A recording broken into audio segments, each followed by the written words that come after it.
world isn't in place, it doesn't make any sense. Oh, you mean so you're like in your own you're in a world and you're just talking like you're a normal person. Absolutely. We had to have relationships. We had to have names. We had to have characters. We had to have business and things. Absolutely. Absolutely. We did 6 weeks of rehearsal and then 4 weeks of previews where we continued to rehearse. So actually 10 weeks of rehearsal in Carousel.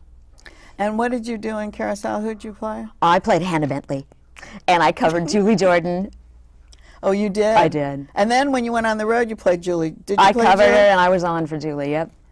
So, I understudy a lot because I'm little, but I also have a very mature voice for somebody who's 4'11". And so it may not always, I can cover a lot of different areas. Annie, get your gun? I was Annie.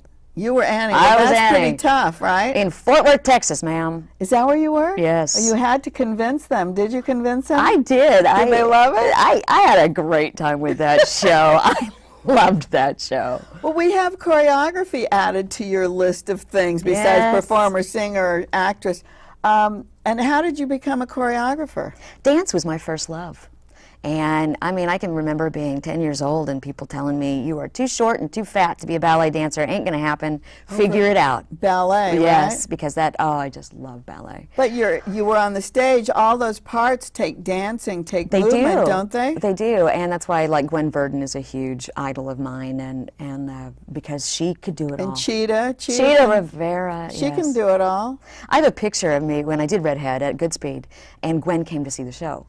And I am standing next to her, and I'm smiling so big, you can see my back molars. I'm just like, Gwen Verdon! When you were doing so much in New York and so much stage, why did you leave New York and come to California? There comes a time when you look very young everywhere but the eyes. And you mean really? In the eyes. In the eyes. And when you put me up next to a real, 15, 16-year-old, because I did a lot of stuff in New York, Wendy, Little Red Riding Hood. You mean for little that girl were kids, parts. right? Little kid parts. That were kids, and so but you were much younger too. I was, but I was also tiny. But I was an adult. I see. So they didn't have to hire tutors. They didn't have to do that. Oh, I see. And I got injured with Peter Pan. And had struggled with that a little bit, and I thought, what's a 4'11" girl to do? Cartoons. That's why you came out here? So I came out here, yeah. You figured that out? Yeah. And then you started doing TV work? Yes.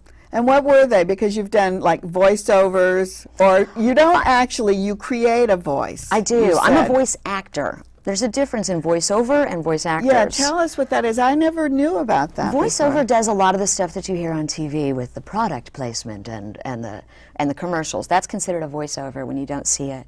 A voice actor is someone who creates an animation voice or a video game voice. But do you create the person that goes with the voice? Sometimes. Like the character? For the most part, I do other people's work, but I have done the other. Because you did what? The little polar bear, say. Polar bear. What is that? The Little Polar Bear was a little project by Warner Brothers that went to DVD, and it was darling. And you it was did about the voice? Lars the polar bear, and I played his best friend Greta. Oh, you play, okay. And then Bunny? Bunny is a little character from a show called Debo that I'm working on, and she's a very narcissistic little rabbit. And they're currently looking for a home. Does she look like you? I hope not. And then she has a really big butt. What kind of voice does she have? She has a voice like this, and she's very pretty. So she does look like you. Okay. What about little polar bear's friend, Little Greta? polar bear's friend Greta. She was simply just kind of she was a little bit more gentle than Bunny. I see. Do you have to go to classes for that? Do you go to voice classes? I don't, but that's because I think I'm crazy in my head, so they're already all in there. You did something with Gilmore Girls. What was that? I loop Gilmore Girls. I do.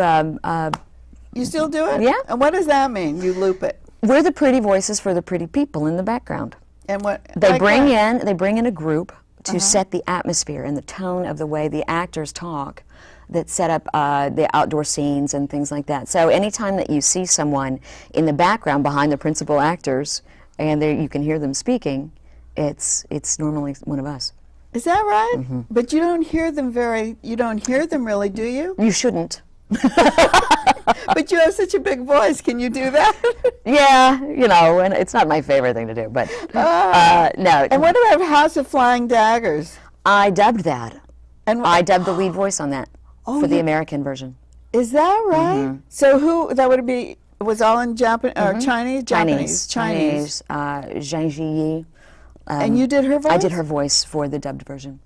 Well, what kind of a voice was that? Very much like my own. Very similar, but much more gentle. Was it? Yes. Oh my gosh. I do a lot of female warriors. And you do a lot of educational work? I do. And tapes, besides the cartoons. Besides the cartoons, I work for a company that teaches Korean children how to speak English. Oh, so do you have, when you're dubbing someone's voice like that, a Japanese speaker or a Korean speaker, do you have a different kind of an English accent? Only if they ask. I've dubbed a couple of things with a Russian accent and a couple of things with English accents, but normally because they're making it for the American audience, they try to clean up any accent. Oh, that's very interesting. I didn't know that that's, I knew dubbing, but I didn't realize that you do it for so many different things and for educational things. I saw you do song and dance in the Valley. What's that nice little theater? The Deaf West. Lovely. Lovely place. And it's a little teeny stage, and you were all over the place. How did you do that? And you were dancing and singing. Tell us about that. It was Andrew Lloyd Webber? Andrew Lloyd Webber's Song and Dance. It was actually Tell Me on a Sunday, which was written as a television special a long time ago for a woman in England named Marty Webb. And then Bernadette Peters did it on Broadway, and they did it in 2 separate acts with all song in one act and all dance in the second act. Oh, that's how they did it. And then our version, we scaled it back and made it a very intimate story about a woman named Emma and the 4 men that dance in and out of her life. And that was you. And so do you rewrite it? Is that what happened? Nope, we didn't change a bit of the text or a bit of the music. All we did was add the dancer to what was already there and make her play the scenes with him. In the original version, she speaks to the audience mostly. I see.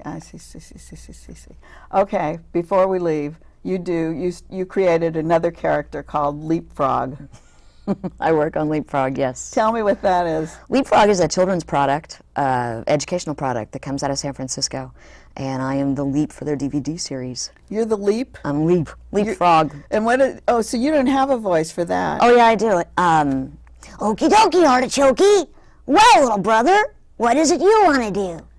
And how do you change your voice? Because they all sound different. Thank you.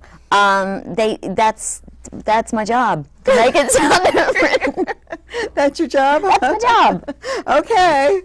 That's all we can say. Okay. Right. Say goodbye to me in some of your different languages. Let's see. Voices. Well, would you like one of my evil characters? Yes. Goodbye, Joan. Thank you so much. Thank you so much for having me. Thanks, Cindy. And keep writing to 777 South Figueroa, 44th floor, Los Angeles 90017. Cindy.